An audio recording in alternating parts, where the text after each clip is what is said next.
Mes chères concitoyennes et concitoyens de Lorient Agglomération, en ces premiers jours de cette nouvelle année, je tenais à partager avec vous ces quelques mots pour vous rappeler la détermination qui est la mienne pour faire de Lorient Agglomération un territoire résilient, un territoire de diversité, un territoire d'équilibre ou encore un territoire d'audace.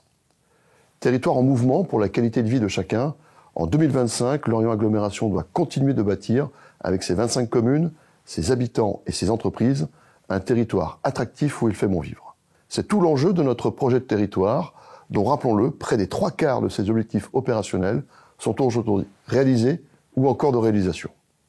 Je citerai ces quelques exemples de réalisations concrètes qui contribuent à notre bien-vivre. La révolution des mobilités que nous menons ardemment pour améliorer l'offre de mobilité du quotidien sur l'ensemble du territoire et pour décarboner notre réseau de transports en commun Easylo, notamment avec le bio-GNV et bientôt l'hydrogène. Notre ambition, que l'on peut qualifier d'historique pour le logement, son effort de production de logements neufs, de rénovation énergétique des logements anciens, pour mieux répondre aux besoins de logement des familles, avec une nouvelle priorité accordée aux classes moyennes et aux jeunes. L'accélération des renouvellements de nos réseaux d'eau potable, d'assainissement et d'eau pluviale pour préserver nos ressources et nos milieux naturels. Malgré le cadre budgétaire national très contraint que nous traversons en 2025, nous poursuivrons la mise en œuvre de notre projet de territoire avec une politique volontariste d'investissement pour renforcer son action au service des habitants, des entreprises et de l'équilibre des communes. Ainsi, en 2025, de nombreux nouveaux équipements verront le jour sur l'ensemble de notre territoire. Je pense notamment à la Maison des Skippers, qui sera le nouveau phare de notre pôle course au large. Je pense à l'ouverture de la grande halle équestre du Haras d'Elbon. Je pense à la réhabilitation du môle du port de la Pointe à Port-Louis.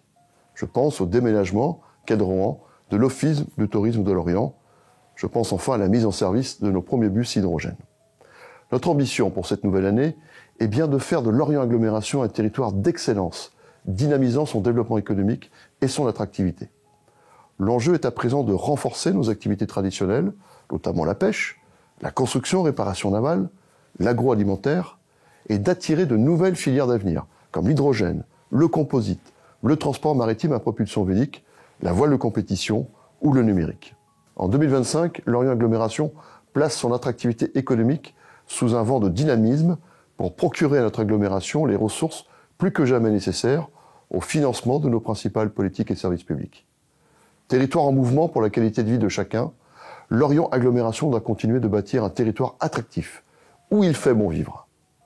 Enfin, en 2025, nous commémorerons le 80e anniversaire de la libération de la poche de Lorient.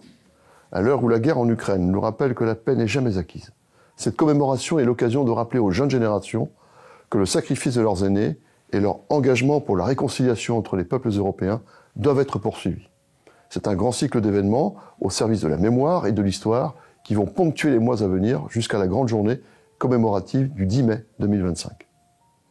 Je vous souhaite en mon nom et celui des élus du Conseil communautaire des vœux de santé, de réussite et de bonheur personnel et professionnel pour cette nouvelle année 2025, une année labellisée Année de la mer au plan national. Nous y jouerons tout notre rôle. Brouwer Smat.